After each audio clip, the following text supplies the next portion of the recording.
Habis ini kita sebentar akan nunggu Leonard. Tapi saya akan coba masuk supaya saya tidak menyita waktunya Pak Daniel terlalu lama. Karena Pak Daniel saya minta khusus untuk menyampaikan pewayuan apa yang Pak Daniel Ferry. Di tas itumu masih ada ya? Minta tolong di-mute, ada beberapa yang masih belum di-mute supaya tidak terganggu dengan suaranya. Ibu Ria punya mic masih belum ke mute. Oke. Pak Daniel Ferry bisa minta tolong di-mute nggak semuanya? Karena ini masih ada yang belum di-mute. Ibu Ria masih belum ke mute, masih terbuka.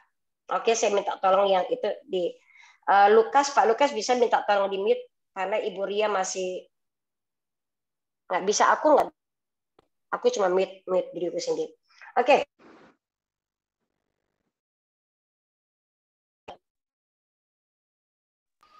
Oke, thank you. Oke, terima kasih. Pak, sebentar Pak, saya sampaikan dulu sebentar ya. Ini baru berhenti tadi. Kamu lihat deh, Pak Daniel di Grandum ada teman Oke, malam hari ini yang saya mau coba singkatkan, yang saya mau sampaikan untuk menyambung sharing saya, pewayuan yang saya dapat dari Tuhan tentang saya kemarin memberikan judul tentang berjaga-jaga dan berdoa. Dan saya memulai sebuah cerita, sebuah sharing bahwa di akhir tahun 2018 saya pernah mendapatkan sebuah pernyataan Tuhan, tetapi sebelum pernyataan itu keluar, saya dikasih mimpi oleh Tuhan. Oke. Nah, setelah mimpi selesai, saya dapat pernyataan Tuhan dan Tuhan memberikan sebuah statement yang kurang lebih berbunyi seperti ini. Segala sesuatu yang berhubungan dengan kedatangan Kristus yang kedua kali akan dipercepat. Ya, nah kemarin saya sudah menceritakan ada beberapa hal beberapa hal saya berkata kita coba pelajari tentang merebaknya COVID, tentang merebaknya vaksin dan lain sebagainya. Dan sekarang tiba-tiba baru 1 minggu yang lalu Tuhan tiba-tiba bicara lagi tentang cryptocurrency, dan 1-2 hari setelah selesai cryptocurrency kemudian ada kejadian yang namanya Timur Tengah kemudian mulai memanas. Israel dengan Palestina kemudian juga memanas, dan kemudian Tuhan memberikan saya 1-2 ciri, salah satunya adalah ciri cryptocurrency dan juga ciri bahwa orang-orang akan ada banyak orang di seluruh dunia dan itu melanda seluruh dunia, akan ada banyak orang yang akan menyangkal imannya, mulai dari kaum selebritis, politisi, mulai dari aparatur pemerintah yang terkenal tiba-tiba berpindah dari satu agama kepada agama yang lain yang pada intinya adalah menyangkal imannya dan lain sebagainya. Dan itu ada di rekaman yang kemarin malam. Nah, malam hari ini saya mau mencoba untuk berusaha berjuang supaya kita tidak salah paham, supaya kita nggak salah kaprah. Waktu kita mendengar sesuatu, saya menyadari bahwa ada banyak anak-anak Tuhan, ada banyak orang-orang Kristen yang seringkali menyampaikan, memforwardkan atau menyampaikan sesuatu kepada orang lain, padahal diri dia sendiri belum sungguh-sungguh memahaminya, diri kita sendiri belum sungguh-sungguh mengerti. Nah, persoalannya banyak orang, apakah dia mengerti atau tidak mengerti dan tidak mau berusaha dan berusaha sedemikian rupa untuk mempelajari lebih detail lagi, dan dia belum sempat mempelajari itu, dia sudah terlanjur memforwardkan ke orang lain sehingga ada begitu banyak kesalahpahaman terjadi. Dan saya berdoa dan saya berharap dari sisi saya, dari pihak saya yang menerima pewayuan dan pernyataan dari Tuhan, saya mencoba untuk berusaha memberikan sebuah penjelasan yang bisa dimengerti dan bisa dipahami. Supaya kalau seandainya saudara, apakah itu karena saudara yang salah menyampaikannya, itu bukan dari pihak saya. Tapi saya berharap dan saya berdoa, setiap kita bukanlah orang yang terlalu cepat dengan jari-jarinya, tetapi terlalu cepat memforward atau terlalu cepat memposting tanpa kita sendiri menerima sebuah pewayuan yang sama. Gitu ya. Dan saya mau coba, mari malam hari ini saya mau buka satu ayat firman Tuhan, Matius pasal yang ke-11. Bapak Ibu yuk yang ada di rumah sebentar ya Pak Leonard ya, saya coba sampaikan dulu apa yang menjadi isi firman Tuhan. Nanti kita akan nyembah Tuhan lagi, kita akan berdoa untuk Israel, kemudian kita akan balik lagi ke firman pewahyuan apa yang saya dapatkan dari Tuhan. Saya mau coba untuk menyampaikannya supaya bisa tuntas. Habis itu mau saya kembalikan ke Pak Daniel Ferry. Matius pasal yang ke-11 ayat yang ke-12 dan ayat yang ke-15. Malam hari ini yang saya mau bacakan adalah begini. Mari kita lihat ayat yang ke-12. Oke. Saya coba bacakan ya. Bapak Ibu kita yang ada di rumah bisa buka Alkitab. Saya lebih suka pakai Alkitab deh. Oke. Sebab Matius pasal yang ke-11 ayat yang ke-12. Sejak tampilnya Yohanes Pembaptis hingga sekarang, kerajaan sorga diserong dan orang yang menyerongnya mencoba menguasai orang yang menyerongnya mencoba menguasainya. Oke, mari kita lihat satu lagi ayat yang ada di Lukas pasal yang ke-16. Matius berkata, perikopnya judulnya itu kurang lebih sama pembahasannya di Matius pasal yang ke-11 sama Lukas pasal yang ke-16 ayat yang ke-16. Cuma yang berbeda adalah kalimat yang dipakai oleh Lukas ini sedikit berbeda dengan yang dipakai oleh Matius. Oke. Lukas pasal yang ke-16 ayat yang ke-16. Lukas berkata begini, hukum Taurat dan kitab para nabi berlaku sampai kepada zamannya Yohanes. Dan sejak waktu itu kerajaan Allah diberitakan. Dan setiap orang menggagahinya, berebut memasukinya. Oke, Lukas memakai kalimat atau kata menggagahi. Saudara, kalau kita ngerti bahasa Indonesia, kata menggagahi itu alias adalah memperkosa. Sorry loh, saya bukan sengaja memakai kata vulgar. Tapi Alkitab berkata Lukas menerjemahkan satu konteks ayat yang sama yang dipakai oleh Tuhan Yesus, yang dicoba diterjemahkan oleh Matius sama yang dicoba diterjemahkan oleh Lukas, intinya sama. Tetapi persoalannya kalimat yang penekanan yang mereka pakai itu berbeda. Saya mau jujur mau berkata saya lebih cenderung ke arah Lukas. Saya lebih cenderung seperti yang dipakai kalimat yang dipakai oleh Lukas ya, bahwa kerajaan Allah diberitakan dan setiap orang mencoba memperkosanya. Memperkosa apa sih? Memperkosa kebenaran dan kerajaan Allah yang coba diberitakan dari mulai hukum Taurat sampai pada kitab para nabi sampai kepada zaman Yohanes. Tuhan Yesus berkata itu kerajaan coba diperkosa, coba direbut, coba diserongkan, coba disimpangkan, dan orang-orang yang mencoba untuk menyerongkan itu mencoba untuk memasukinya. By force kata Amplified. Kalau saudara baca di Lukas pasal yang ke-16 ayat 16 terjemahan Amplified ataupun terjemahan NIV itu dipakai kata namanya false, folly atau forcing atau by force dengan sebuah paksaan. Makanya saya berkata tidak salah kalau Lukas berkata menggagahinya, bahwa kebenaran itu coba digagahi oleh 1-2 orang atau dalam tanda kutip oknum. Nah, kenapa saya munculkan ini ayat? Karena waktu Tuhan berkata segala sesuatu yang berhubungan dengan kedatanganku yang kedua kali akan dipercepat. Waktu saya mendapatkan itu saya butuh waktu paling tidak 1 tahun penuh untuk bisa menerjemahkan kenapa dipercepat. Waktu saya baca di Matius pasal yang ke-24, Matius berkata segala sesuatu di dalam sebuah kebinasaan atau kesengsaraan yang besar itu dipersingkat, bukan dipercepat, dipersingkat. Kalau itu tidak dipersingkat, maka akan ada banyak orang-orang yang tidak bisa diselamatkan atau banyak orang-orang yang tidak diselamatkan. Why? Kenapa tidak bisa diselamatkan? Kata Tuhan, makanya waktunya itu harus dipersingkat karena kesesakan penderitaan itu sangatlah hebat. Maka karena pertimbangan orang-orang pilihan, maka masa kesesakan itu akan dipersingkat. Nah, persoalan pernyataan di akhir tahun 2018 Tuhan berkata segala sesuatu yang menyangkut dengan kedatangan Kristus Tuhan akan dipercepat, bukan bukan dipersingkat, tetapi akan dipercepat.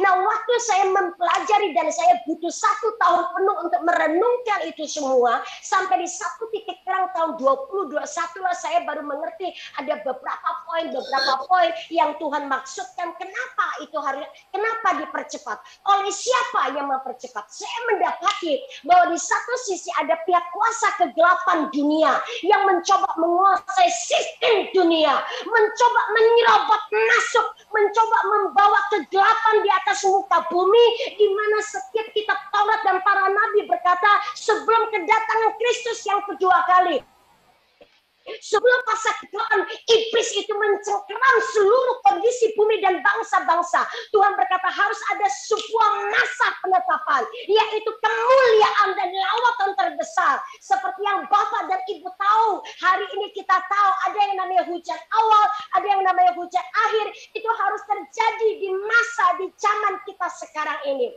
Sebagaimana kita tahu, lawatan Asusasrit sudah memberikan sebuah nubuatan bahwa 100 tahun setelah adanya lawatan Asusasrit akan bangkitlah sebuah lawatan terbesar yang belum pernah ada, yang belum pernah terjadi. Harusnya itu terjadi dulu di depan kita. Persoalannya kuasa kegelapan dengan semua sistem dunia yang sudah mereka rancangkan dengan begitu rupa, dengan begitu baik, dengan begitu rapi, dan memperalat 1-2 anak-anak Tuhan yang terjebak dengan cara berpikirnya, cara sistem dunia, membuat itu seolah-olah perkataan Matius pasal yang ke-12 ini, pasal yang ke-11 ini, ayat yang ke-12 ini, atau Lukas pasal yang ke-16, ayat yang ke-16. Oh, kuasa kegelapan mencoba memperkosa. Harusnya ini waktunya buat kita berdiri dan menantikan masa lawatan. Itu harus terjadi di tengah-tengah kita. Saya mau jujur berkata, saya nggak tahu dengan saudara. Waktu dengan kondisi Israel muncul dibombardir dengan rudal dari Palestina, dan sampai detik ini hari semua orang tertawa, dan saya berkata, saya melihat Yesus menangis. Karena kenapa dia menangis? Karena Tuhan tiba-tiba ingatkan lagi, ini yang aku maksudkan, segala sesuatu tentang kedatanganku yang kedua kali dicoba dipercepat oleh kuasa kegelapan. Tuhan berkata bukan masalahnya itu dipercepat, tetapi sebuah masa dan fase itu harus digenapi dulu, di mana pertobatan akan terjadi, di mana lawatan hujan awal dan hujan akhir itu harus terjadi, di mana sebuah masa kemuliaan harus dinikmati dulu oleh anak-anak Tuhan. Dan iblis mencoba memaksa itu masuk tanpa ada kemuliaan itu digenapi. Dan iblis berkata, kalau seandainya perlu, kemuliaan Tuhan itu akan ditelan oleh kegelapan, yang namanya kegelapan dunia lewat sistemnya. Itu yang Tuhan berkata, berjaga-jagalah, karena engkau tidak tahu kesulitan seperti apa yang akan menanti engkau di depan. Saya mau jujur, saya mau berkata jujur dari hati saya tanpa sebuah kecenderungan untuk menegur ataupun untuk memarahi oleh 1-2 oknum atau 1-2 komunitas yang masih yang masih berpangku tangan dan berkata ya memang itu akhir zaman, tetapi mereka dengan gampangnya mengucapkan kata akhir zaman, tetapi mereka tidak pernah mengerti dan tidak pernah tahu bagaimana rasa urgent yang ada di depan kita itu, yang sedang kita hadapi itu seperti apa. Persoalannya mereka tidak mendapatkan pewahyuan yang dari Tuhan, sehingga saya tidak bisa memarahi mereka. Saya berkata, karena pewahyuan ini yang saya dapatkan dari Tuhan, saya berurusan dengan Tuhan. Saya mau berkata malam ini, hanya ini sebagian kecil yang saya bisa coba tuangkan. Saya mencoba untuk menerjemahkan kepada setiap kita. Ayat firman ini Tuhan berkata, ayat firman ini juga bermakna bahwa kuasa kegelapan dengan semua sistem dunia yang coba mereka kuasai dan kendalikan, mencoba memakan atau menelan kemuliaan yang harusnya sudah ditetapkan oleh anak-anak Tuhan. Seolah-olah Tuhan itu kurang power, seolah-olah Tuhan itu tidak punya kuasa, seolah-olah Tuhan tidak berdaya. Kenapa? Iblis itu mencoba menggagahi kerajaan surga. Apakah sedemikiannyakkah kerajaan surga? Sampai powerless, sampai tidak punya kuasa, sampai tidak punya otoritas, sampai tidak punya power, sehingga bisa dikuasai, bahkan diperkosa oleh kuasa kegelapan. Apakah ada satu dua saudara yang berpikir seperti itu? Persoalannya bukan kerajaan surga tidak punya cukup kuasa dan power untuk menghalau semua kuasa kegelapan. Persoalannya kerajaan surga akan dimanifestasikan lewat setiap anak-anak Tuhan yang sedang hidup di muka bumi ini.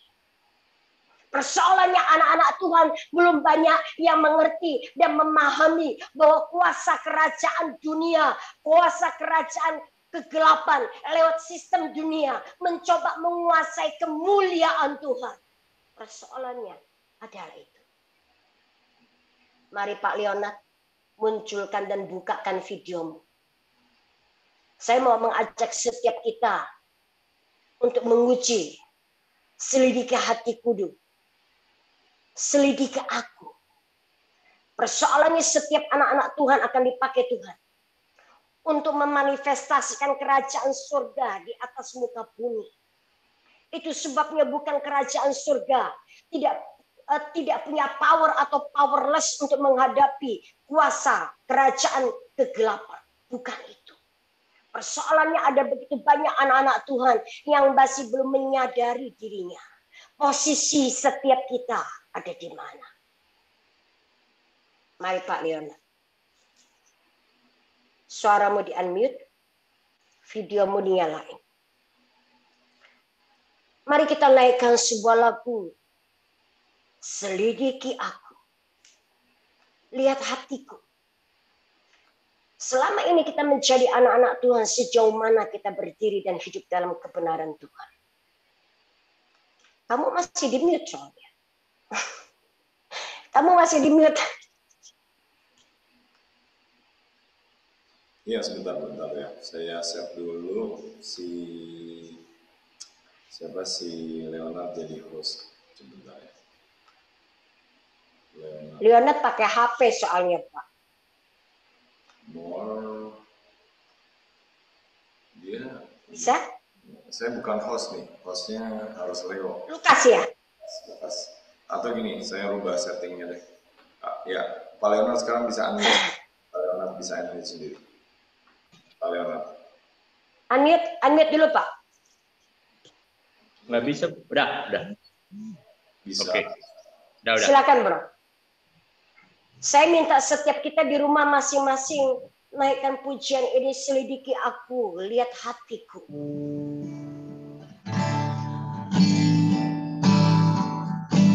Selidiki aku, lihat hatiku, apakah ku sungguh mengasihimu, Yesus. Kau yang Maha Tahu dan menilai hidupku. Saya minta setiap saudara di rumah masing-masing naikkan pujian ini. Selidiki aku, lihat hatiku, apakah ku sungguh mengasihi Yesus. Kau yang Maha Tahu dan menilai, tak ada yang tersembunyi bagimu. Telah ku lihat kebaikan yang tak pernah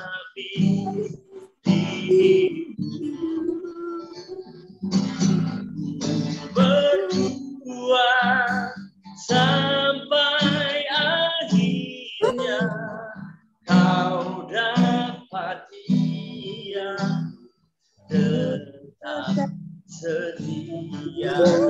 lihat, telah kulihat kebaikan yang tak pernah habis.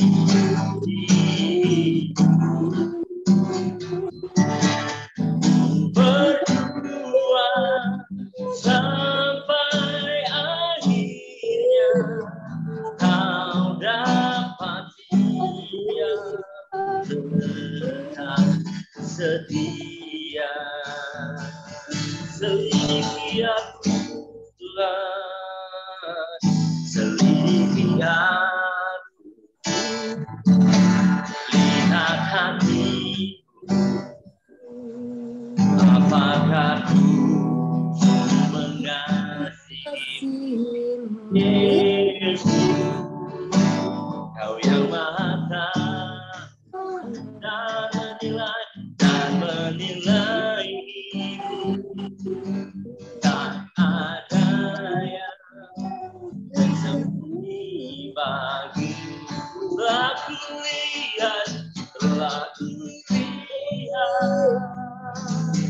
kebaikan yang tak pernah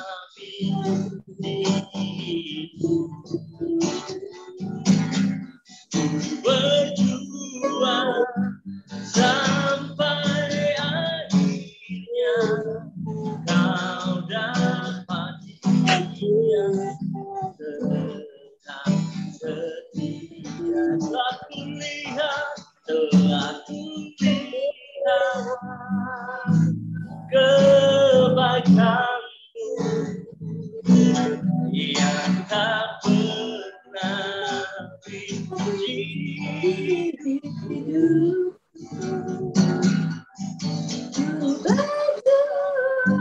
sampai akhirnya kau dapat dia tetap setia.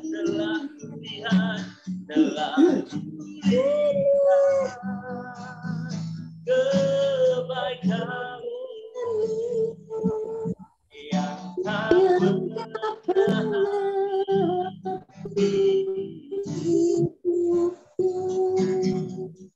berjuang sampai akhirnya kau dapat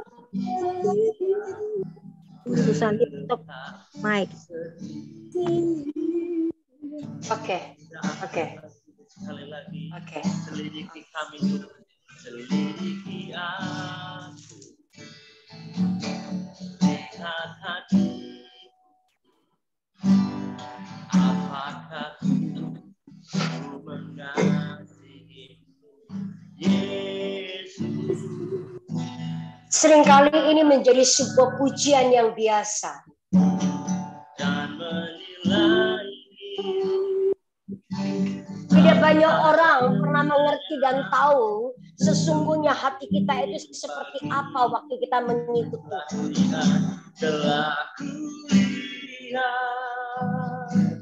kebaikanmu. Sehingga ada beberapa, 1-2 orang, bahkan beberapa orang hingga begitu gampang terjebak oleh sistem dunia yang dimana iblis yang sedang bermain di belakangnya. Kau dapat dia tetap setia. Telah kulihat kebaikanmu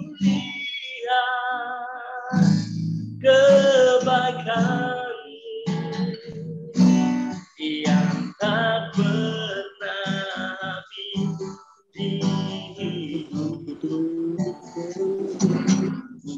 Berjuang sampai akhirnya kau dapat dia tetap setia. Oke, bro, thank you. Berjuang Oke, bro, thank you. sampai akhirnya kau dapat dia tetap setia. Ku berjuang sampai akhirnya kau dapat dia. Ku tetap setia. Oke. Saya minta tolong semuanya di-mute lagi supaya kita punya suara pendengaran. Oke. Sekali lagi saya mau kembali lagi ke Matius pasal yang ke-11 ayat 12 dan ke-15. Ini yang Tuhan berkata harus engkau waspadai. Dan kita harus berwaspada dan berjaga-jaga. Karena tanpa sadar kuasa kegelapan dengan lewat di belakangnya, di balik itu semua yang sudah mencoba mencengkram seluruh sistem dunia untuk mempercepat apa? Bahkan menguasai yang namanya kemuliaan Tuhan tidak sempat dinyatakan kepada setiap anak-anak Tuhan. Persoalannya adalah itu. Mereka mencoba mendesak waktunya lebih maju dan lebih maju, lebih maju dan lebih maju, sehingga sebagian besar kebanyakan adalah anggota-anggota gereja itu mundur ke belakang.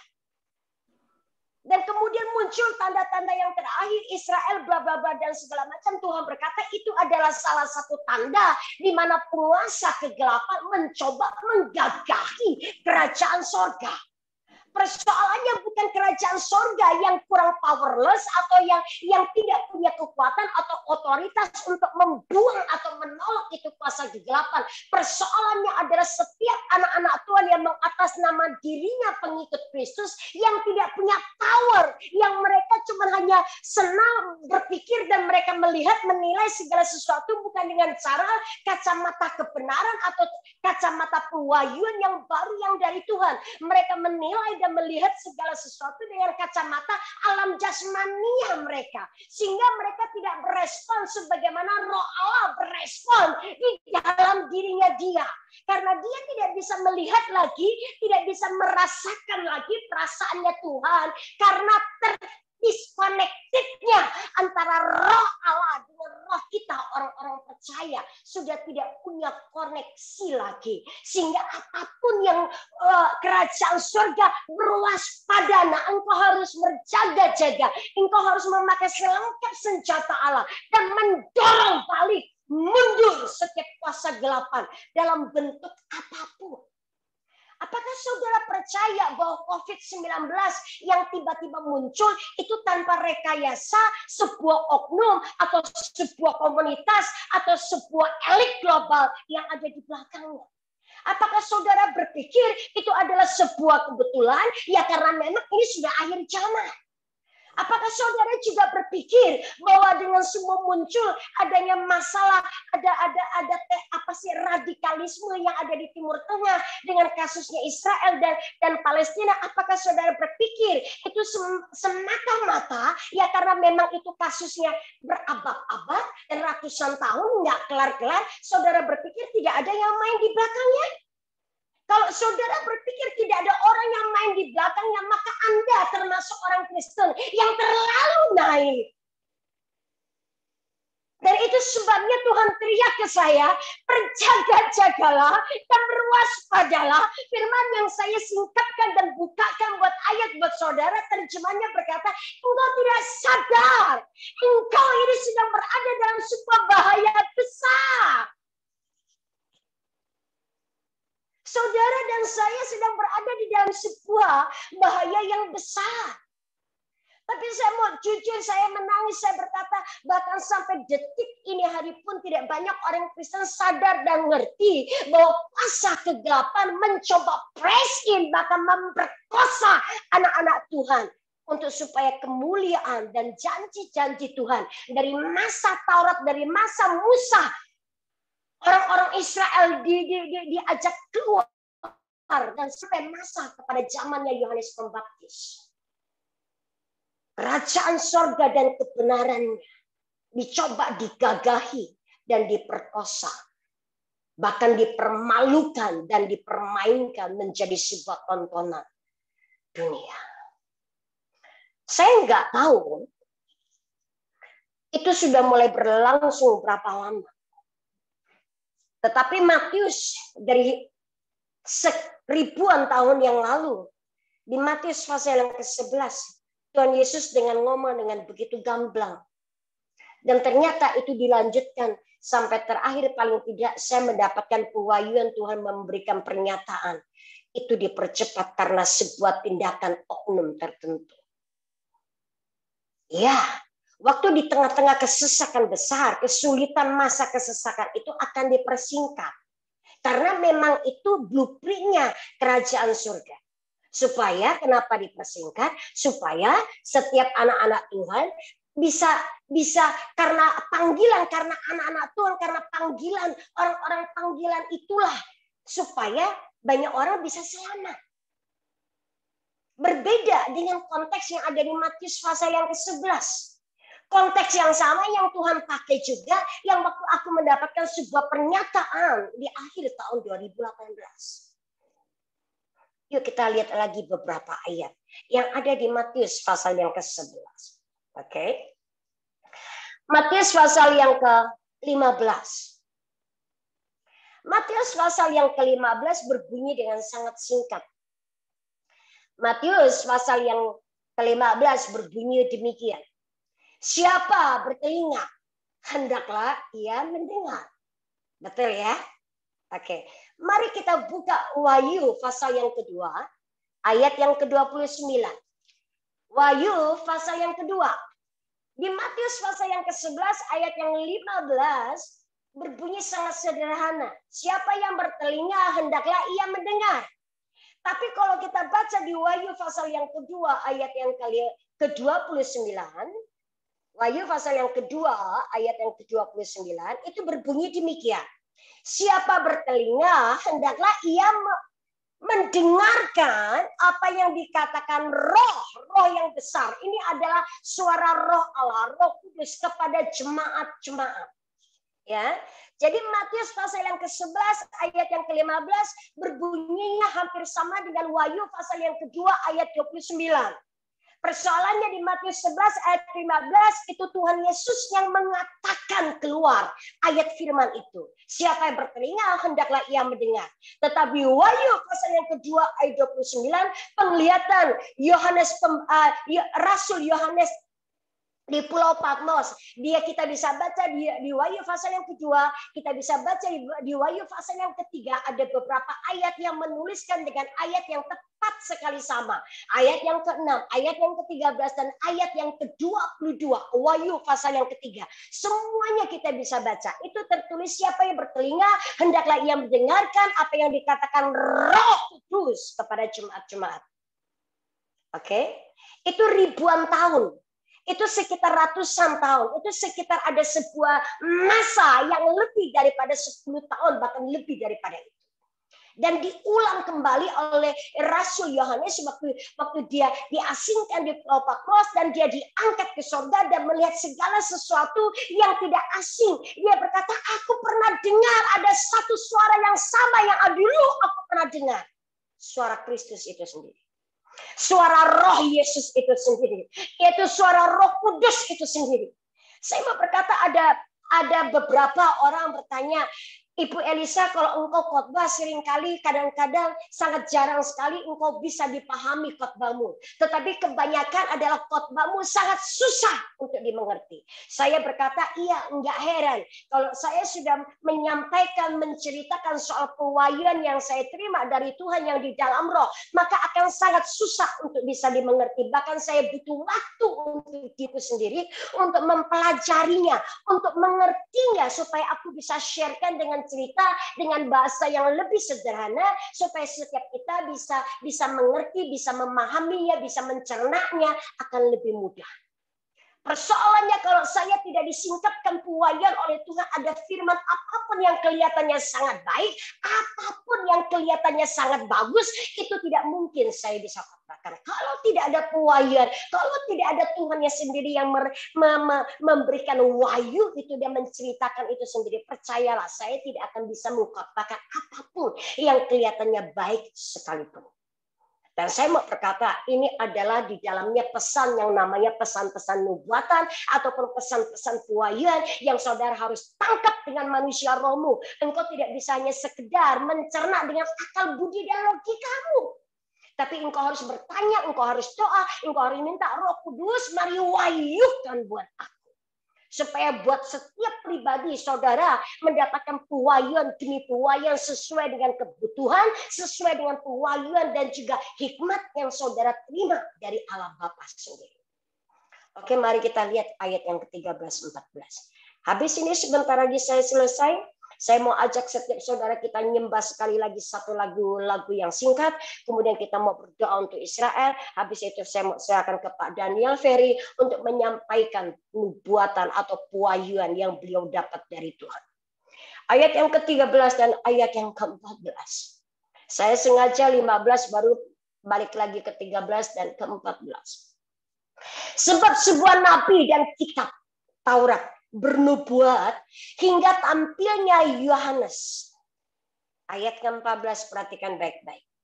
Dan jika kamu menerimanya, ialah Elia yang akan datang itu. Matius pasal yang ke-11 dalam perikop itu judulnya adalah Matius pasal yang ke-11 judul perikopnya adalah ayat yang kedua sampai ayat yang terakhir, nanti Bapak Ibu baca di rumah, itu sampai ayat yang ke-18, judul perikopnya sendiri adalah Yesus dan Yohanes Pembaptis. Oke ya. Nah, di ayat yang ke-14, Yesus Tuhan itu berkata, dan kalau jika kalian, Tuhan ngomong kepada murid-muridnya yang lain, dan jika kamu menerimanya, Yohanes Pembaptis adalah roh Elia yang akan datang. Saya sempat mempertanyakan kenapa roh Elia. Dan saya mendapatkan sebuah kebenaran. Sekali lagi saya mau berkata, ini pewahyuan yang saya terima. Kalau tidak sesuai dengan ilmu teologi, saya minta maaf. Pokoknya ini pewahyuan yang saya terima. Oke. Nah, Elia itu melambangkan Roh Kudus. Saudara masih ingat di Matius pasal yang ke-17 atau Matius pasal yang keberapa? Saya lupa. Bagaimana Tuhan itu mengajak ketiga muridnya, Petrus, Yohanes, dan Yakobus naik ke atas gunung. Dan waktu tiba-tiba mereka lagi tertidur, Tuhan itu bertransfigurasi dengan kedua orang. Musa dan Elia. Masih ingat? Dan Tuhan itu tiba-tiba memunculkan diri dalam sebuah kemuliaan. Dan Petrus bahkan ketiga murid yang lainnya melihat bagaimana Tuhan Yesus itu bercakap-cakap dengan kedua pribadi. Satu Musa, satu Elia. Dalam kemuliaan. Dan mereka melihat dengan mata telanjang bahwa Yesus itu sedang berdiskusi dengan Musa dan Elia. Musa dan Elia. Saya masih butuh waktu untuk menggali apa yang sedang Tuhan diskusikan dan Tuhan sedang bincangkan waktu dia transfigurasi di atas gunung dan disaksikan oleh 3 orang rasul. Tapi satu hal yang saya mau berkata, Musa adalah lambang penyelamatan. Biar bagaimanapun Musa yang dipakai untuk mengeluarkan dan membebaskan bangsa Israel di tengah-tengah Mesir. Elia. Saya tidak bicara soal kegagalan Elia. Tapi saya mau berkata, biar bagaimanapun Elia adalah sebagai seorang nabi yang begitu powerful, yang penuh dengan kuasa api, dan dikenal sebagai nabi yang bergerak dalam kuasa kereta berapi. Biar bagaimanapun. Dan saya mau berkata pewahyuan ini yang saya dapat bahwa Elia adalah lambang Roh Kudus itu sendiri yang nanti waktu Tuhan Yesus naik ke surga yang sedang kita memperingati hari-hari pencurahan Roh Kudus adalah lambang pribadi Roh Kudus itu sendiri. That's it. Sedangkan Elisa adalah lambang perjalanan seorang anak manusia yang dipilih dan ditetapkan oleh Tuhan. Yang mau berjalan dengan Roh Kudus sampai Roh Kudus itu, sampai Elia naik ke surga. Itu pewahyuan yang saya dapat. Saudara boleh setuju, saudara boleh tidak setuju. Oke? Dan saya butuh Setiap kita bukan cuma hanya sekedar penuh dengan Roh Kudus.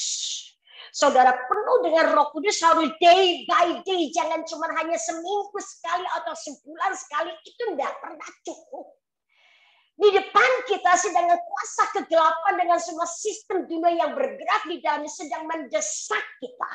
Sementara anak-anak Tuhan masih kurang kekuatannya di atas muka bumi ini untuk mendesak, memukul mundur kuasa kegelapan supaya kemuliaan Tuhan bisa terbit. Terbit buat siapa? Buat saudara dan saya, bukan buat orang lain.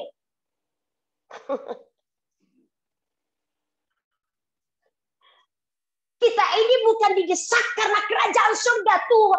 Kuasa kegelapan mencoba mendesak kitanya. Bukan kerajaan surganya. Itu yang tidak banyak orang sadar dan ngerti. Itu yang tidak banyak orang sadar dan ngerti.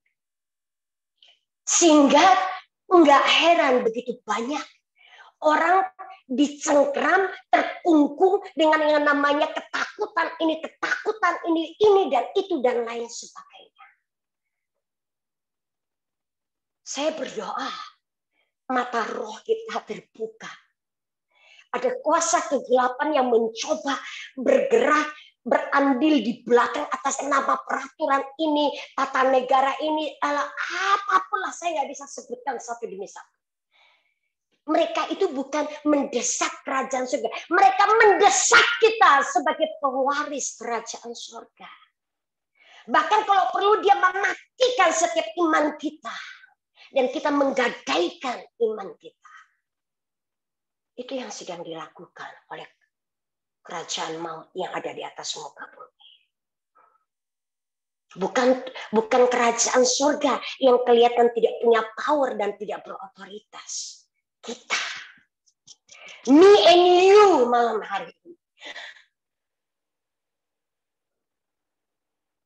Dan saya berdoa, saya berharap, saya sungguh berdoa. Kasus dengan Israel hari ini, biar bagaimanapun kita harus tahan dengan segenap roh dan jiwa kita, supaya kita itu diberikan kesempatan dan kita memakai kesempatan ini dengan betul-betul dan sungguh-sungguh, supaya kemuliaan Tuhan itu dinyatakan dalam hidup kita. Dan Tuhan sedang menunggu itu. Kerajaan surga siap, tapi yang nggak siap adalah saudara dan saya yang butuh menyiapkan diri, bukan kerajaan surga.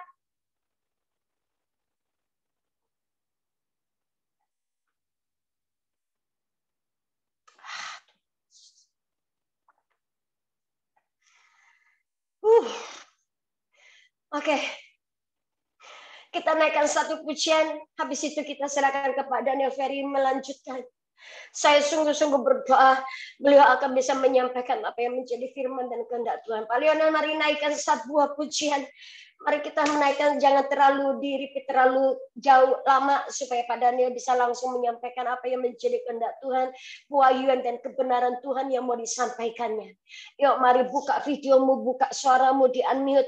Mari kita naikkan pujian, apa yang kamu mau naikkan, apa yang Tuhan taruh di hatimu.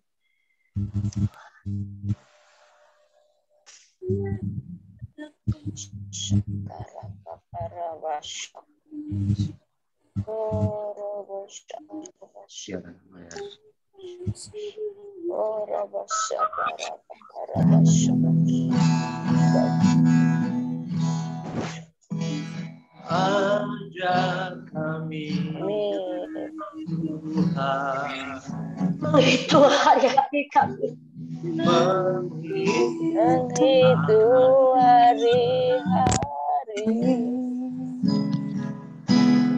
agar kami beroleh hadir di jalan.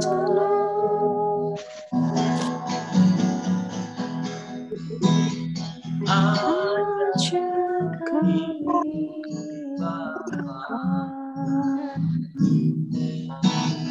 hidup dalam jalan-Mu. Angkat semua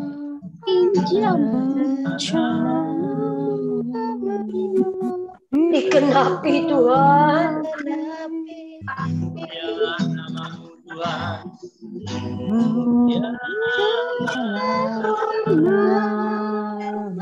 Mulia namamu Tuhan, seperti di sorga.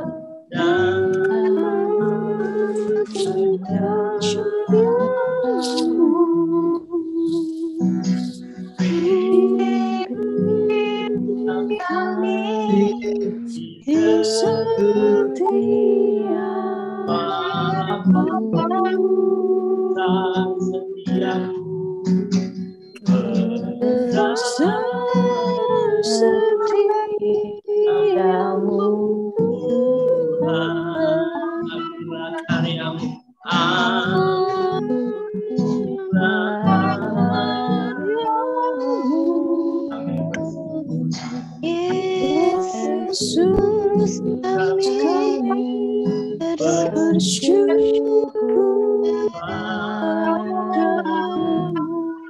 Kita naikkan lagu sekali lagi dari awal. Ajak kami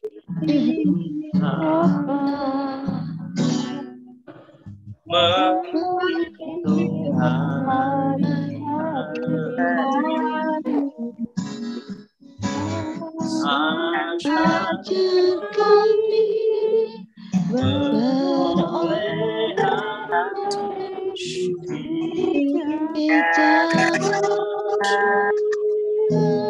ajar kami Bapa, Ajar kami Bapa,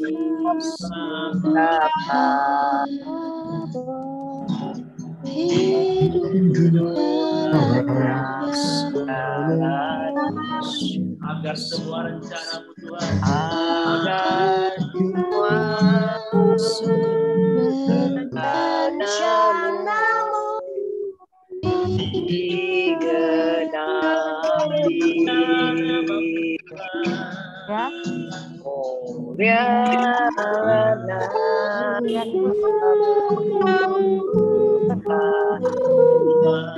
Makasih Pak.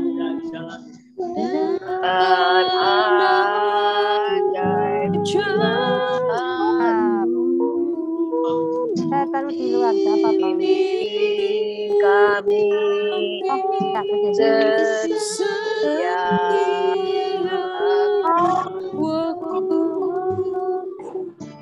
setiamu Tuhan, dan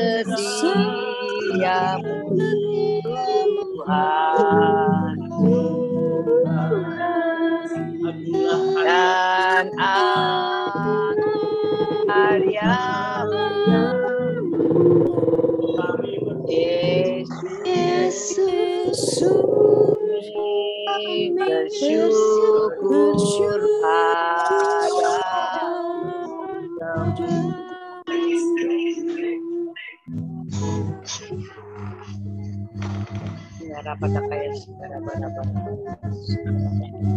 Oke Pak Daniel. Ya. Saya mute dulu ya. Boleh minta semua.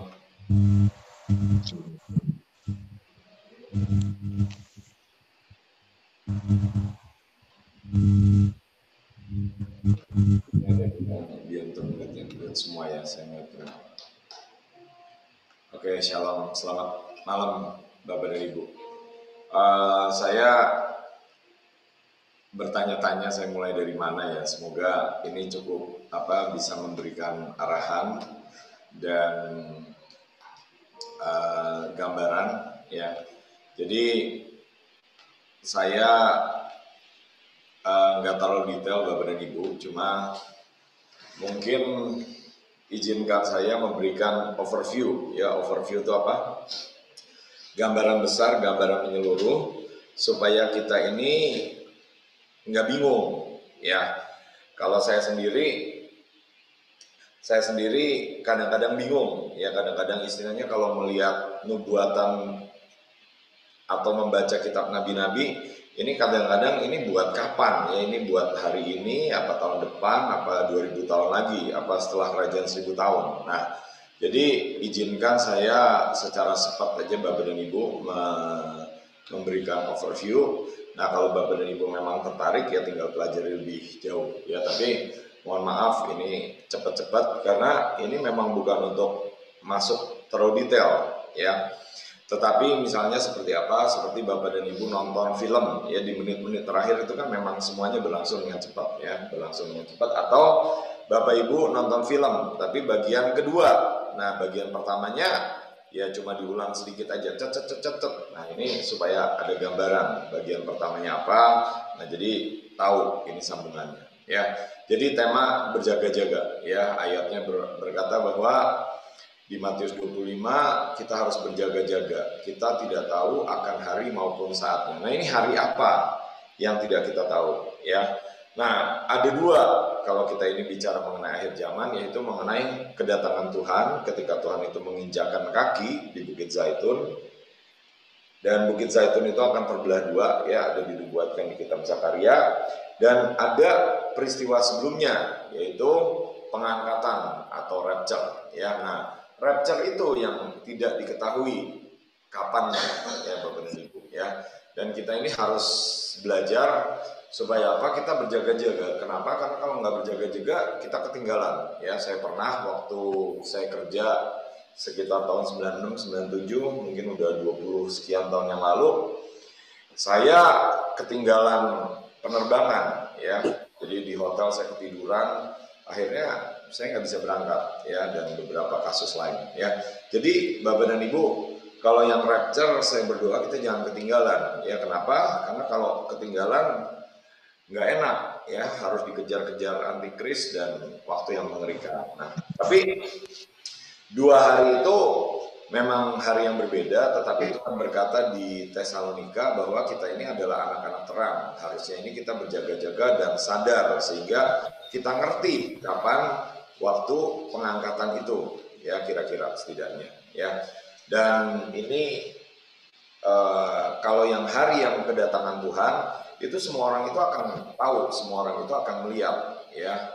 Ayatnya di beberapa ayat yang tidak saya bahas lah ya. Ini saya bingung kenapa kresek-kresek. Saya tatar. Maaf, tadi salah setting ya. Udah, oke.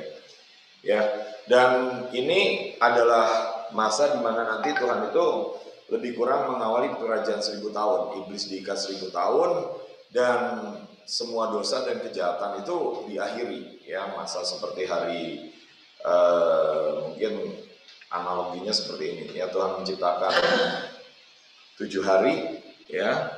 Tuhan menciptakan seluruh bumi dan segala isinya dalam 7 hari, dan hari ke-7 itu adalah hari istirahat. Nah, kita ini menunggu-nunggu kedatangan Tuhan yang kedua ya, untuk mengakhiri semua dosa dan kejahatan ya. Dan ini bedanya sekilas bahwa kalau selesai masa 6000 tahun ya, kita itu akan diadili oleh Kristus ya. Itu buat orang percaya seperti kita seharusnya. Dan itu kita menghadap Yesus, Kristus Yesus di tahta pengadilan Kristus. Ya bentar ya, saya mati bentar. Mungkin masih ada apa ya, ada yang nyala, sorry ya. Sebentar ya.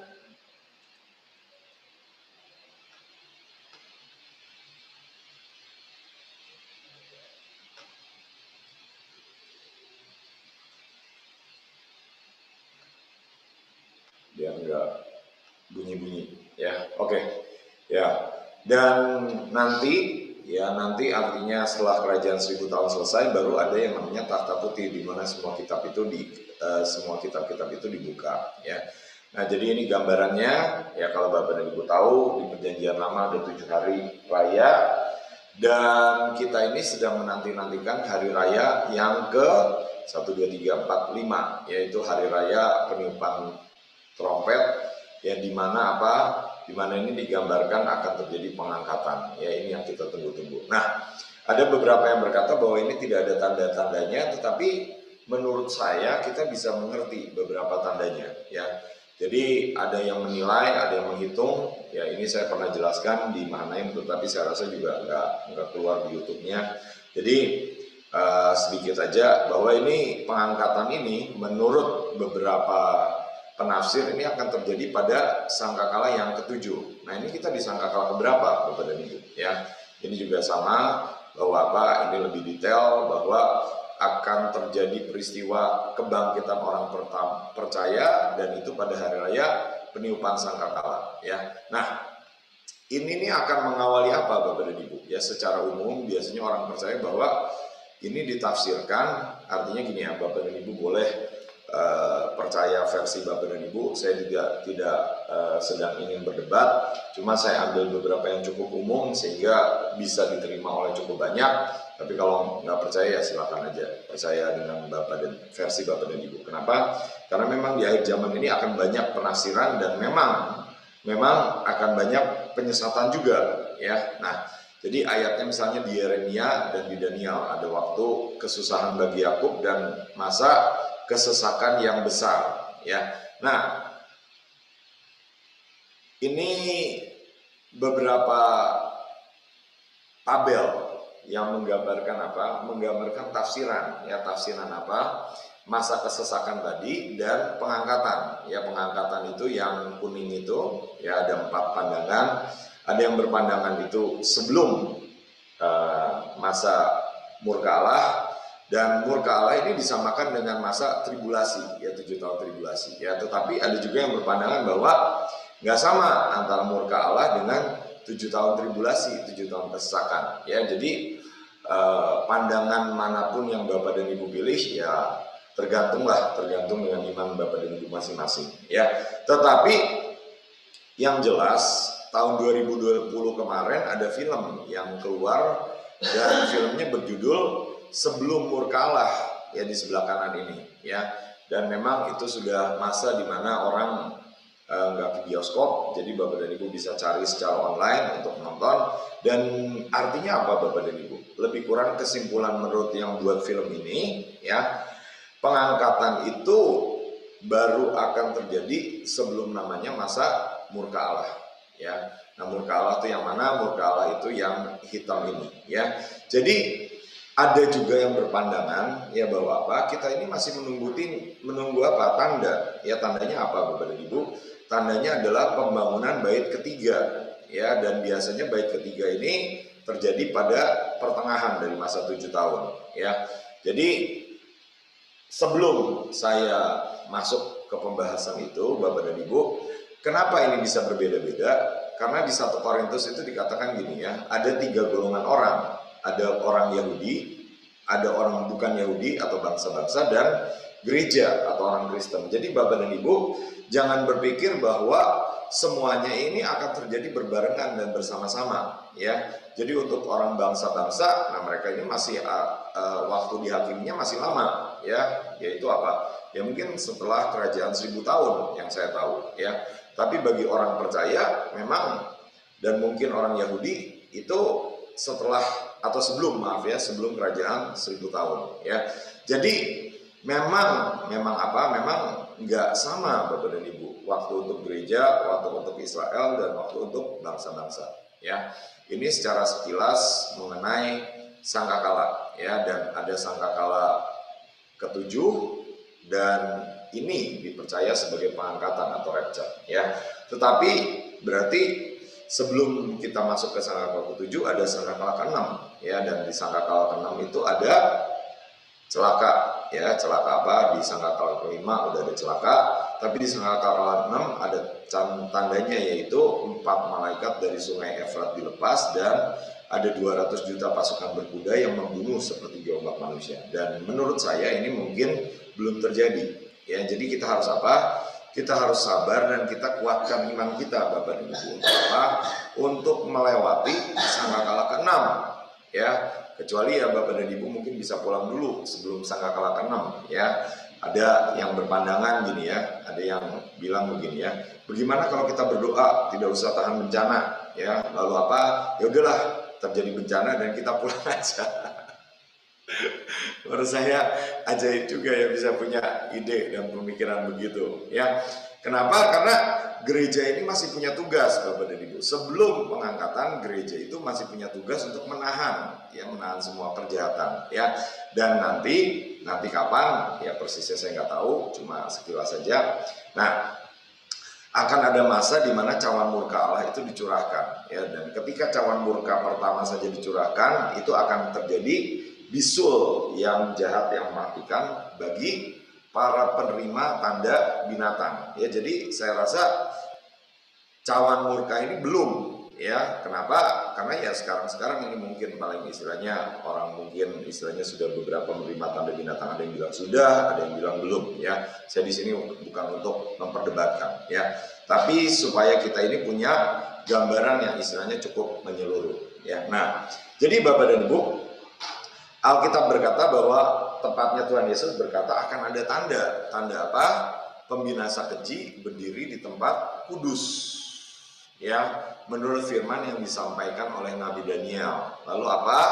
Kalau itu terjadi, para pembaca hendak memperhatikannya, maka orang-orang di Yudea haruslah melarikan diri ke pegunungan. Ya, jadi saya rasa Bapak dan Ibu, kita tahu bahwa tanda ini belum terjadi. Ya, tetapi apa? Saya percaya bahwa iblis itu berusaha mengubah waktu dan hukum, sehingga apa? Dia pengen menyatakan diri sesingkat-singkatnya atau sedini mungkin, ya. Dan kita punya tugas untuk apa? Untuk menahan Bapak dan Ibu, ya. Dan kalau kita berkata Bapak dan Ibu, pengangkatan ini bisa dapat terjadi sewaktu-waktu, Alkitab di 2 Tesalonika itu menjelaskan bahwa apa? Sebelum hari itu, hari apa? Hari terhimpunnya kita dengan Dia, maka haruslah datang dulu murtad dan haruslah dinyatakan dahulu manusia durhaka. Jadi Bapak dan Ibu, ya, secara umum, ya artinya Bapak dan Ibu bebas memilih yang Bapak dan Ibu percayai. Cuma menurut penafsiran saya, menurut apa hamba Tuhan yang saya ikuti, yang saya pelajari, nah akan terjadi tanda di mana bait ketiga didirikan dan ada yang di situ itu antikris yang akan menuntut disembah sebagai Allah. Ya, jadi ini adalah satu peristiwa yang harus kita doakan supaya apa? Tidak terjadi dengan segera sebelum apa? Sebelum lawatan itu terjadi. Ya, dan ini buktinya bahwa apa? Ada berita-beritanya bahwa peralatan untuk pembangunan bait ketiga itu sebenarnya sudah siap. Ya, ini contohnya apa? Baju daripada imam besar. Ya, ini adalah tabut perjanjiannya. Ini adalah rabi yang mendirikan lembaga yang berkepentingan untuk membangun itu. Dan ini hari-hari ini mereka itu mungkin istilahnya sangat ingin Bapak dan Ibu untuk apa? Untuk mendirikan dengan segera bait ketiga. Ya, tetapi bait ketiga itu bukan dari Tuhan Bapak dan Ibu. Ya, jadi harus apa? Harus kita doakan supaya kita tahan. Ya, jadi saya harap gambaran ini memberikan pengertian. Kenapa? Kenapa hari-hari ini bukan sekedar istilahnya ya apa ya, kadang-kadang saya lihat tuh ya beberapa orang itu membangga-banggakan mengenai Iron Dome ya. Ya ini istilahnya gini, kita perlu lihat dari sisi yang lebih besar ya Bapak dan Ibu. Ya saya percaya istilahnya Iron Dome itu juga merupakan satu bagian daripada Tuhan menyatakan kemuliaannya memang. Tetapi nggak usah menyikapi dengan kesombongan Bapak dan Ibu ya. Tetap kita sikapi dengan apa? Dengan kerendahan hati, dengan istilahnya pengertian bahwa apa? Seberapa waktu yang masih Tuhan izinkan, ini waktu untuk kita bersiap-siap. Kenapa? Ya di satu sisi kabar baiknya adalah Tuhan segera datang, tetapi di satu sisi lain ini istilahnya relatif bisa merupakan kabar buruk, yaitu apa? Waktu kita untuk mengerjakan destiny kita semakin singkat, semakin berkurang Bapak dan Ibu. Ya, jadi saya harap Bapak dan Ibu semua ada di sini mengerti untuk apa? Untuk kita sama-sama mengerjakan destiny kita untuk memuridkan, untuk mengajarkan orang semua bangsa untuk melakukan firman Tuhan. Ya kenapa? Waktunya itu akan habis Bapak dan Ibu. Di mana apa?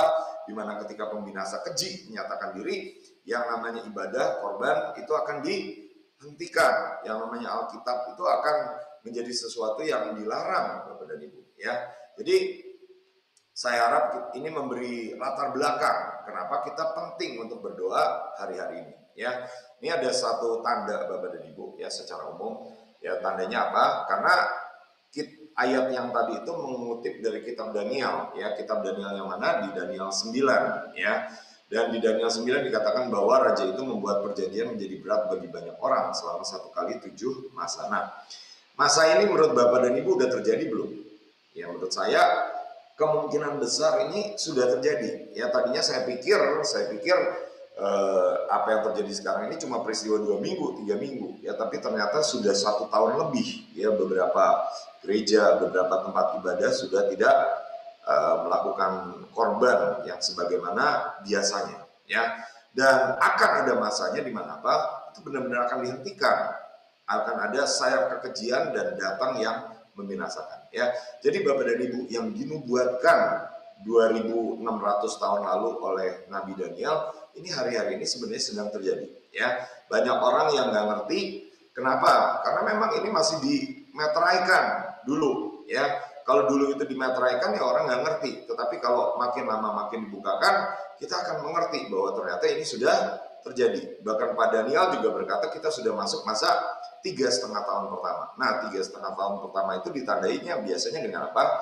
Beberapa orang penafsir menafsirkan bahwa itu ditandai dengan perjanjian damai.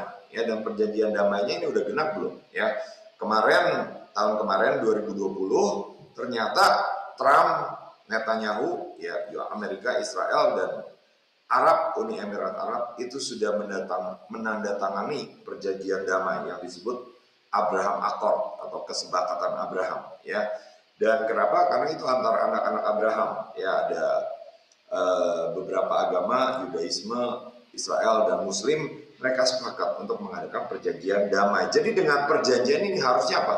Harusnya terjadi damai, Bapak dan Ibu. Ya, tetapi iblis pengennya perang. Pengennya apa? Perang seperti apa di Yeskiel 38. Ya, tapi kita nggak usah terlalu detail, Bapak dan Ibu. Cuma cukup apa? Cukup kalau bisa, ya setidaknya mendapat gambaran yang cukup menyeluruh. Ya, dan berikutnya apa, Bapak dan Ibu? Ini saya cuma ajak kita melihat 2 nabi, ya nabi apa? Nabi Yeskiel dan Nabi Yoel. Ya mungkin kita nggak bisa bahas terlalu detail, ya ini juga sudah jam 8 lewat. Tapi saya harap Bapak dan Ibu punya sekali lagi gambaran yang menyeluruh. Ya ini gambaran siapa? Ini gambaran seorang pastor ya gembala namanya Skip Heitzig. Ya dan dia ini punya acara yang menurut saya cukup lucu. Ya dia bilang apa?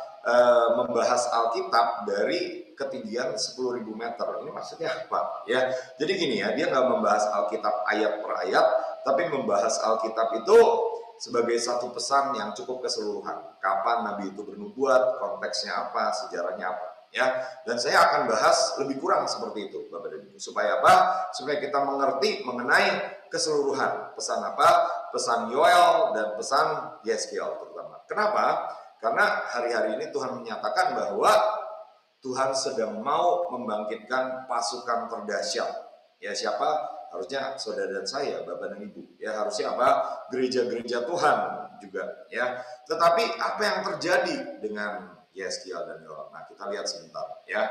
Singkatnya di Yeskiel 9 orang Israel dan orang Yehuda itu berdosa sehingga mereka dihukum. Ya. Nah hukumannya gimana?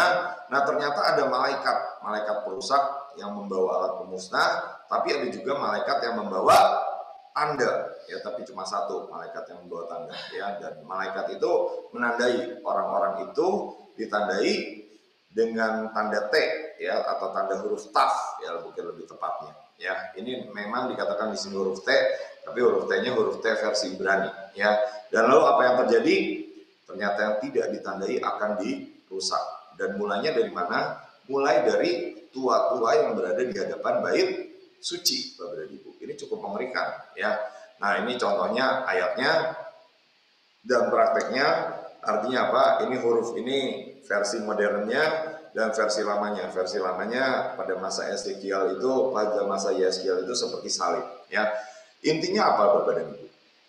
Intinya ini adalah masa, ini adalah kesempatan untuk kita menjadi orang-orang yang ditandai terima meterai. Nah gimana caranya terima meterai? Dikatakan itu meterai itu tanda itu bagi orang-orang yang berkeluh kesah atas dosa. Ya, jadi hari-hari ini kita harusnya menjadi orang yang berdoa syafaat untuk bangsanya. Ya, seperti apa? Ada Ayub, Abraham, Nuh, Daniel, Musa, Samuel, dan lain sebagainya. Ya, nah, apa yang terjadi kemudian, Bapak dan Ibu? Ternyata bangsa Israel itu dibuang ke Babel, ya, pada saat Yeskiel bernubuat, ya.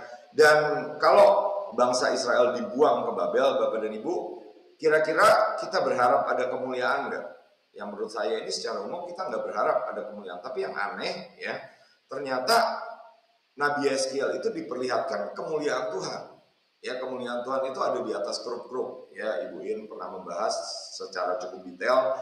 Ada khotbahnya, nanti Bapak dan Ibu bisa dengarkan di YouTube. Tapi intinya Bapak dan Ibu, ternyata setelah pembuangan ke Babel ada kemuliaan Tuhan. Ya, dan ini kita bisa lihat apa di NTT. Ya, ketika kemarin terjadi banjir. Nah, setelah terjadi banjir, ada daerah-daerah yang tadinya kering itu tiba-tiba punya danau, menjadi subur, menjadi hijau. Ya, jadi ini intinya mungkin sedikit aja Bapak dan Ibu, yaitu apa? Ternyata di balik pembuangan, di balik penghakiman ada kemuliaan, ada rencana Tuhan untuk pemulihan. Ya, ini gambar-gambarnya aja bagaimana Yeskiel melihat kemuliaan Tuhan, supaya apa Bapak dan Ibu? Karena kalau kita baca satu persatu, nah menurut saya kita cenderung bingung, ya. Kalau saya juga begitu Bapak dan Ibu, ini maksudnya si artinya apa? Nah, malah gambar-gambar ini mungkin menurut saya mungkin lebih bisa membuat kita mengerti. Ya, ini gambar yang lain, ada kemuliaan Tuhan, ada kerub, dan Yeskiel itu melihat ketika di Sungai Kebar, Bapak dan Ibu. Ya, singkatnya di pembuangan di Babel. Ya, dan ini kira-kira gambarannya Yerusalem terbakar dan bangsa Israel dibuang ke Babel. Ya, jadi kelihatannya itu situasi yang mungkin hopeless. Hopeless itu apa? Nggak ada pengharapan lagi. Seperti apa? Seperti Daniel, Bapak dan Ibu, dibuang ke Babel. Tetapi kemudian kalau kita baca di Daniel 6 itu seluruh kerajaan itu melihat kemuliaan Tuhan. Ya, ini bangsa Israel itu sedang dibuang, mengalami penghakiman, mengalami penghukuman, Yerusalem dibakar. Ya, dan pesan Yeskiel yang menurut saya penting, ya Bapak dan Ibu bisa cek, ada Yeskiel 36 di mana ada pertobatan, hati yang keras itu dibuang dan digantikan dengan hati yang lembut. Ya, Yeskiel 37 tulang-tulang kering dibangkitkan menjadi pasukan yang terdahsyat, dan Yeskiel 47 Ibu Elisa baru bahas mengenai tingkat-tingkat kepenuhan Roh Kudus. Jadi saya percaya Bapak dan Ibu, ini waktunya apa? Ya, untuk kita lihat kemuliaan Tuhan dan kita masuk dalam keintiman, masuk dalam kedalaman dan berenang istilahnya dalam sungainya Roh Kudus. Ya, ini masanya apa? Ini masanya tulang-tulang kering juga mengalami kebangkitan dari tulang-tulang yang mati, bangkit menjadi satu pasukan Tuhan. Ya, jadi Bapak dan Ibu, saya berdoa pesan singkat ini membuat kita apa? Punya semangat. Ya, bahwa apa? Bahwa kelihatannya memang situasinya hopeless, ya mungkin, ya kalau kita lihat apa, gereja sudah cukup lama nggak beribadah atau beribadah cuma online saja, ya. Tapi Tuhan akan membalikan, ya. Dan ini kitab Yoel, ya kitab kedua yang membahas bagaimana satu pasukan terdahsyat dibangkitkan. Jadi Bapak dan Ibu, janji Tuhan di akhir zaman ya tetap ya bahwa apa? Ada pemulihan segala sesuatu, termasuk apa? Terutama pemulihan gereja. Walaupun apa? Dunia semakin rusak, kegelapan itu semakin gelap, bangsa-bangsa kekelaman meliputi bangsa-bangsa. Ya, ini kitab Yoel saya buat jadi dua gambar saja Bapak dan Ibu, yaitu apa? Yaitu ada pasukan belalang yang menghabisi hasil pertanian, ya sehingga apa? Sehingga mereka itu mengalami mungkin kelaparan, ya tidak ada korban, ya seperti hari-hari ini terjadi, ya. Terus apa? Singkat cerita di Yoel 3 itu sudah terjadi pembalikan keadaan. Tuhan memulihkan tahun-tahun yang hasilnya dimakan habis oleh belalang pelahap, ya. Tetapi ada kunci pembalikan, yaitu apa? Yaitu sobeklah, koyakkanlah hatimu dan jangan jubahmu. Jadi kuncinya apa? Yang menurut saya pesan Yeskiel dan pesan Yoel yaitu apa? Yaitu dari kerusakan, dari kematian bisa Tuhan balikan jadi kebangkitan, dan kuncinya apa? Pertobatan. Ketika Yoel dikatakan itu berkata apa? Puasa ya, kumpulkanlah bangsa-bangsa dan maklumkanlah puasa, maka akan ada kemuliaan. Dan intinya apa Bapak dan Ibu? Saya tutup dengan kesaksian saya. Ya, kesaksian apa? Tuhan berkata bahwa waktu menuai adalah akhir zaman. Ya, dan kesaksian apa? Kesaksian bahwa pada waktu saya ke Pakistan, ya, itu bulan 2, ya, sekitar 3 bulan yang lalu, itu saya bisa merasakan Bapak dan Ibu bahwa apa? Bahwa malaikat penuai di Pakistan itu sudah sangat semangat untuk menuai, ya. Dan singkat cerita, kita bisa buat KKR, open air 1000 lebih, ya, maksudnya makanannya si 2000, ya, tapi yang datang ya kita percayalah Tuhan buat jadi 2000 mendengarkan kabar baik. Nah, singkat cerita selesai KKR itu Tuhan juga berikan kesaksian di roh saya bahwa apa?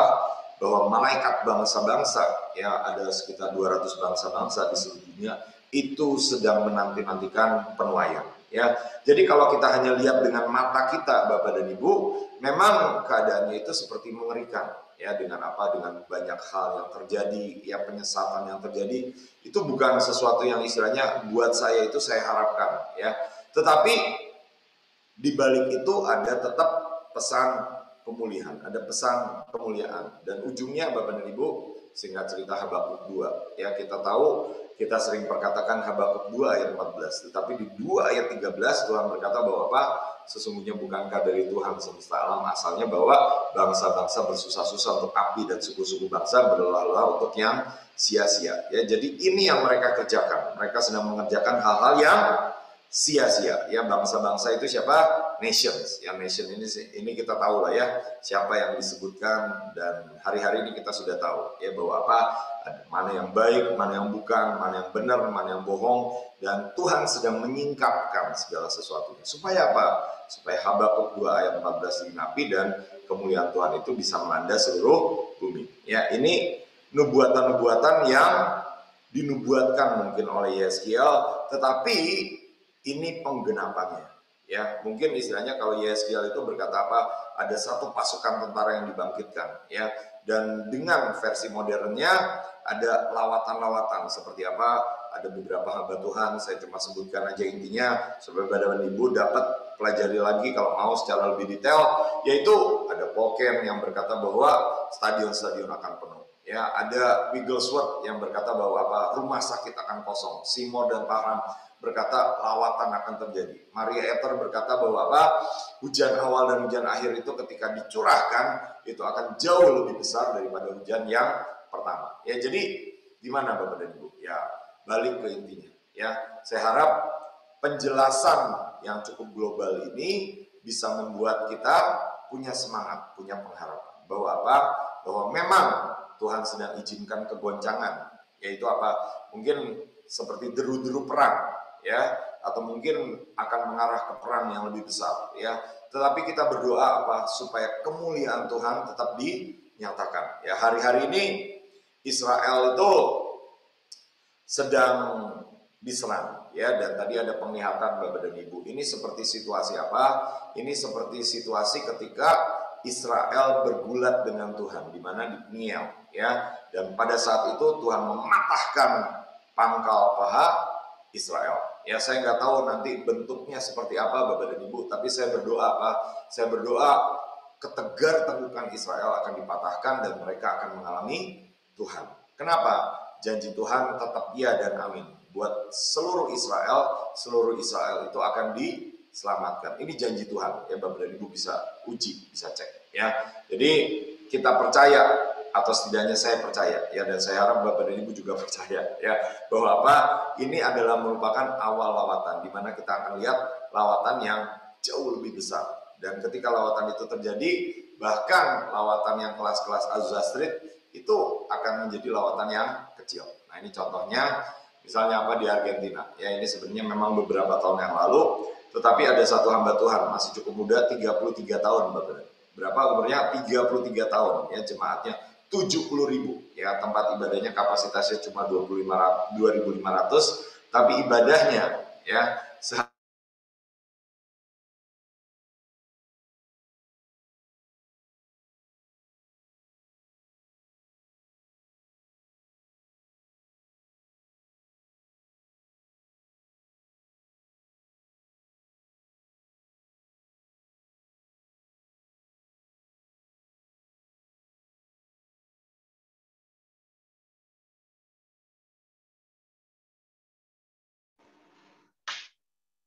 Kok hilang?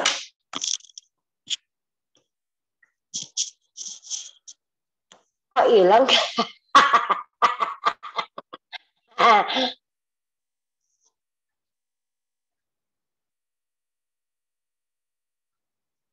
Kok hilang, Pak?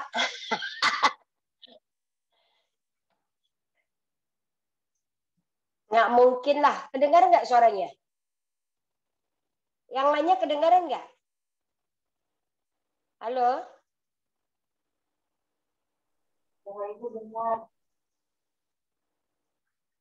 Mati lampu. Mati lampu ya, Mak, masih Pak Daniel? Menghilang, Bu, Pak Danielnya. Itu dikirain dulu, nggak mungkin mati lampu ya. Oke, Pak Leonard mana?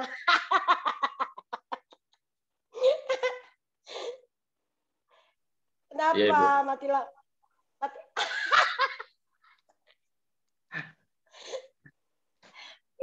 Ya, oke. Saya nggak tahu apa yang terjadi dengan Pak Daniel. Mati lampu buat saya nggak make sense. Grand dulu nggak pernah mati lampu.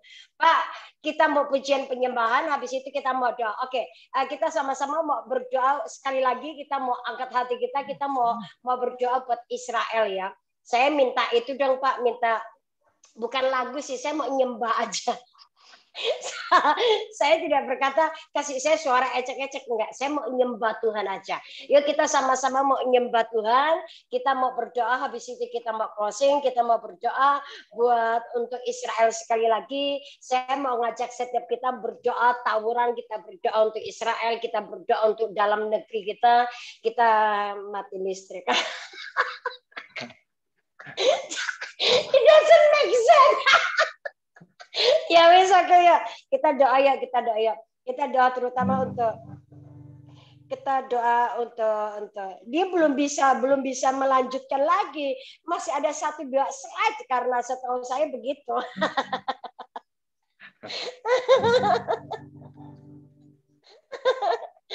Ya kita nyembah Tuhan aja deh. Aduh, saya di sini lagi dingin soalnya. Oke, ya. Kita menyembah Tuhan aja yuk. Yang lainnya boleh di-unmute. Yang lainnya boleh di-unmute aja, nggak apa-apa. Kita mau menyembah Tuhan, kita mau berdoa untuk Israel. Syakatakaralabaya, syakatakaralabaya, syakatakaralabaya, syakatakaralabaya, syakatakaralabaya. Ikiara namaya sikiara patakara pasikiara karamaya karamaya sa. Ikiara labaya syakara labaya syakatakara labaya syakatakara lapatakara labaya takara lapatakara lapatas syakatakara lapatakara labaya.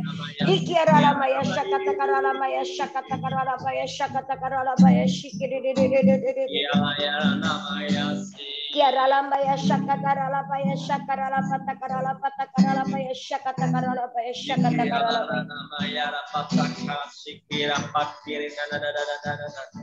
Ikiara namaya si. Mari kita fokuskan hati kita berdoa untuk Israel. Ikiara namaya si. Kiara syakatakara labaya syakatakara labaya syakatakara labaya. Kiara labaya syakatakara labaya syakatakara labaya syakatakara labaya. Kiara syakatakara labaya syakatakara labaya syakatakara labaya. Ekere labaya syakatakara labaya syakatakara labaya syakatakara labaya. Syakatakara labata syakatakara labaya syakatakara labaya syakatakara labaya. Syakatakara labaya syakatakara labaya shikididididid labaya syakatakara labaya syakatakara labaya shi.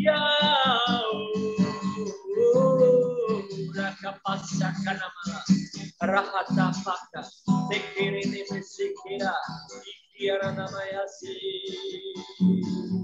Ikiara nama kiara pata sakara namaya sikiri. Ikiara namaya sikira pata kara namaya si.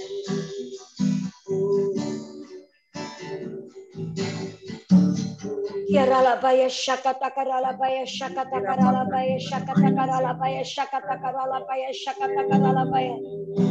Rada Shakata Karala Baya Shakarala Maya Shakira Maya Karala Baya Shakira Baya Shakana Kuriata Karala Baya Se Karala Baya Shakata Karala Maya Shakata Karala Baya Shakata Kuriara Maya Shakira Karala Baya Sakata Karala Baya Shakata Karala Baya Shikarala Baya Shakata Karala Baya Shakarala Baya Shakarala Baya ku ucapkan berkat Sikiara Maya Si.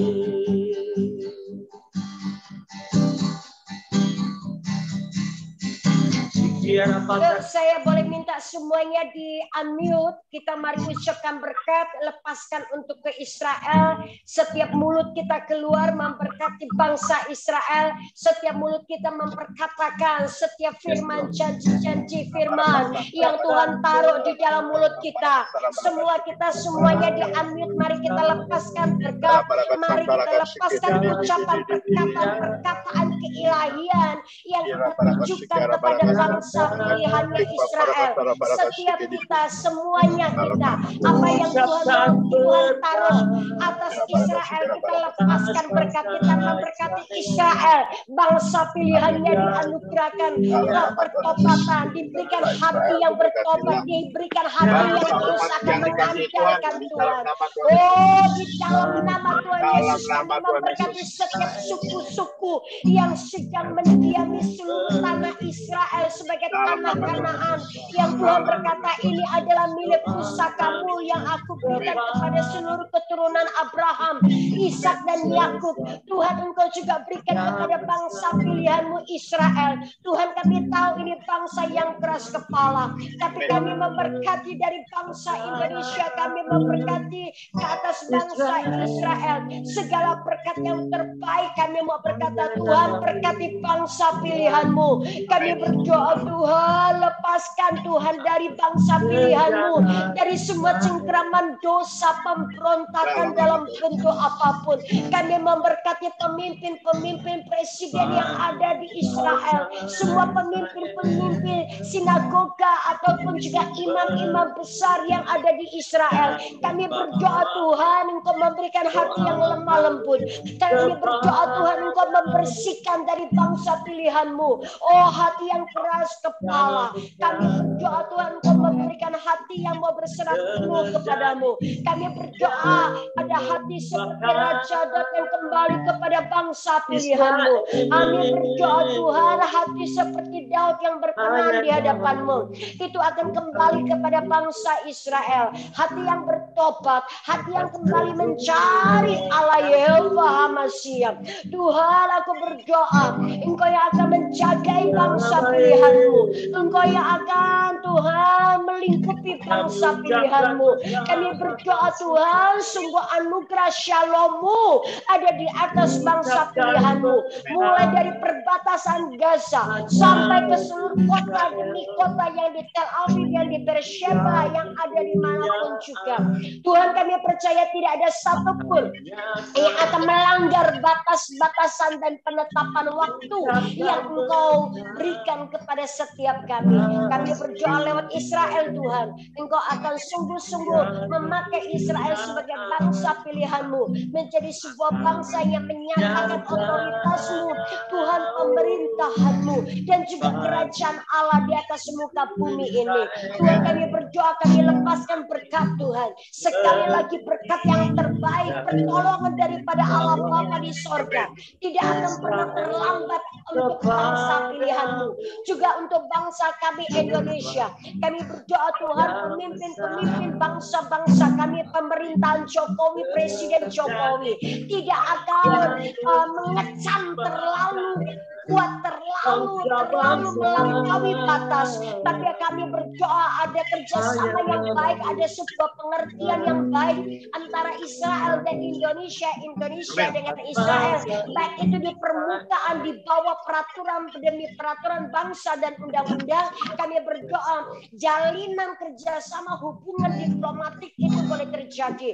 Tuhan, kami berdoa dari bangsa Indonesia tidak akan keluar kutuk atas Israel, dari bangsa Indonesia, akan melepaskan berkat yang terbaik atas bangsa pilihan-Mu. Tuhan, supaya bangsa Indonesia juga diberkati, karena kami bangsa Indonesia memberkati bangsa Israel. Tuhan kami nubuatkan, kami mau berkata Tuhan, di dalam nama Tuhan Yesus, biar ada kekuatan, ada sebuah kekuatan di dalam roh, di dalam jiwa, di dalam tubuh setiap kami, yang ada juga kekuatan yang sama dimiliki oleh bangsa Israel, kekuatan yang sama yang kami miliki di atas bangsa kami. Bangsa kami tidak akan terpuruk oleh apapun, oleh siapapun, oleh rongrongan apapun yang dari luar maupun dari dalam negeri. Kami berdoa Tuhan, tangan kasih sayang-Mu akan memegang bangsa Indonesia dan bangsa Israel. Kami berdoa bangsa Indonesia akan Engkau pakai untuk Engkau bawa masuk dalam rencana untuk menggenapi setiap nubuatan demi nubuatan dari awal sampai kepada hari ini, bahkan untuk yang akan datang. Kami berdoa Bapa di dalam nama Tuhan Yesus, setiap kami mau melepaskan perkataan-perkataan kami tidak hanya sekedar mengaminkan, tapi kami mau meminta setiap perkataan-perkataan yang dahsyat, setiap nubuatan-nubuatan yang dahsyat yang kami mau lepaskan di alam roh untuk setiap bangsa Israel. Mulai hari-hari ini kami berdoa, langit yang ada di atas Israel, Tuhan akan tercover dengan darah anak domba Allah. Biar seluruh bangsa pilihan-Mu melihat bagaimana pembelaan dan penjagaan Tuhan atas bangsa ini. Tuhan, kami berdoa biar sinagoga dan semua para imam-imam, para nabi-nabi, para rabi-rabi yang ada di Israel, mata rohani mereka akan dibukakan. Tidak ada lagi selubung demi selubung yang menutupi mata rohani mereka, sehingga mereka tidak mengenal siapa Mesias, sehingga mereka tidak mengenal siapa Yesus Kristus. Tuhan kami berdoa mulai Perdana Menterinya Benyamin Netanyahu dan juga dengan semua jajaran yang ada di bawahnya boleh kembali lagi sungguh-sungguh bersujud di dalam bait Allah dan memohonkan pertolongan yang daripada yang Maha Kudus, dari Jehovah Hamasia Yesus Kristus. Tuhan kami berdoa pertolongan yang daripada Allah akan turun ke atas Israel.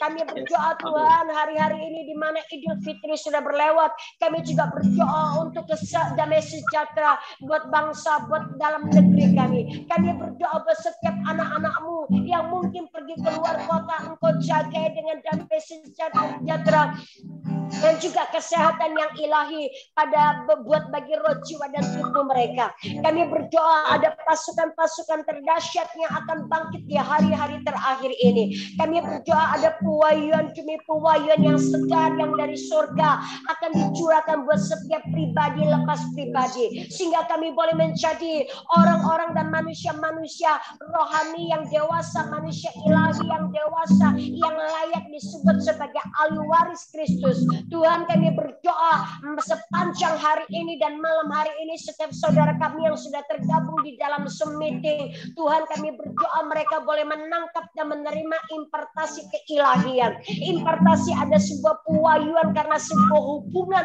akibat, karena penghubungan keintiman dan hubungan yang mesra dan intim dengan roh Allah itu sendiri. Dia berdoa ada roh kebenaran yang dicurahkan. Kami berdoa mata rohani kami, mata manusia, roh kami akan dibukakan untuk mengenal Allah dan mengerti setiap jalan-jalan Tuhan yang ada di depan kami, sehingga kami tidak didapati seperti orang yang buta dan orang yang tuli, tidak bisa melihat dan tidak bisa mendengar suara Allah. Tapi Engkau bukakan ya Tuhan, mata roh kami dicelikkan, telinga roh kami dibukakan, sehingga kami boleh mendengar suara Tuhan seperti firman Tuhan berkata, setiap domba-domba pasti akan mendengar suara gembalanya, dan mata kami pun akan tercelikkan untuk melihat kebenaran dan pewahyuan yang Tuhan berikan dalam hidup kami. Di dalam nama Tuhan Yesus kami berdoa malam hari ini dimanapun kami boleh berada. Engkau memberkati kami yang sudah main musik, yang sudah jadi admin, semua saudara-saudara kami yang ambil bagian terlibat pelayanan dalam Zoom meeting 2 hari ini. Tuhan, Engkau berkati hidup mereka, Engkau berkati pelayanan mereka, Engkau berkati Tuhan pekerjaan mereka, bisnis mereka, pelayanan apapun juga. Bahkan setiap saudara oma-oma yang masih tetap setia mengikuti pengajaran demi pengajaran. Aku berdoa ya Bapa, Engkau berikan pewahyuan demi pewahyuan buat setiap pribadi. Engkau beri mimpi, Engkau beri penglihatan, Engkau beri pernyataan. Engkau beri tertajam manusia dan karunia-karunia roh yang ada pada setiap pribadi lepas pribadi. Aku berdoa bahkan mereka ada beberapa saudara-saudara kami di tengah-tengah pekerjaan mereka tetap setia untuk mengikuti mendengar apa yang menjadi firman dan pesan Tuhan. Aku berdoa juga Engkau berkati mereka. Aku berdoa biar roh Allah turun ke atas hidup mereka, menjamah hidup mereka dan memberikan roh pewahyuan, kebenaran dan pengertian turun dalam hidup mereka, sehingga mereka tidak terdisconnected dengan manusia roh, dengan Roh Kudus itu sendiri, tapi Engkau akan menjangkau dan mencengkeram setiap hidup mereka, dan manusia roh mereka tetap akan terkoneksi seperti sebuah signal yang sangat kuat dan tidak akan pernah bisa diputuskan oleh apapun dan oleh siapapun. Bapa yang di sorga, yang baik, yang kami panggil di dalam nama Yesus Kristus Tuhan, terima kasih sepanjang malam hari ini. Terima kasih untuk anugerah-Mu yang Engkau beri. Terima kasih untuk setiap kesempatan demi kesempatan. Kalau masih ada hari ini Engkau berikan buat setiap kami, buat kami begitu giat dan begitu kekuatan dengan kekuatan manusia roh kami untuk menggenapkan apa yang menjadi kerinduan hati Bapa di sorga. Tuhan, kami rindu melihat kemuliaan-Mu dinyatakan. Pakai hidup kami sebagai media, sebagai alat untuk menampung kemuliaan Tuhan di dalam hidup kami, supaya dengan kekuatan, dengan segenap roh, jiwa dan tubuh kami, dan dengan segenap akal budi kami boleh mendorong setiap pekerjaan kuasa kegelapan yang mencoba mendorong balik kekuatan anak-anak Tuhan. Kami mau berdoa di dalam nama Yesus. Kami ada kesepakatan, kami ada sebuah keunitian, kami mau bersama-sama mendobrak keluar kuasa kegelapan yang mencoba menguasai seluruh dunia dan bangsa-bangsa. Terima kasih Bapa, kami berdoa di dalam nama Tuhan Yesus. Inilah doa kami, biar berkat-Mu tercurah buat setiap kami. Terima kasih di dalam nama Tuhan Yesus. Kami mau berkata, dan setiap kami yang sehati dan percaya berkata bersama-sama amin 3 kali. Amin. Amin. Amin. Amin. Amin. Amin.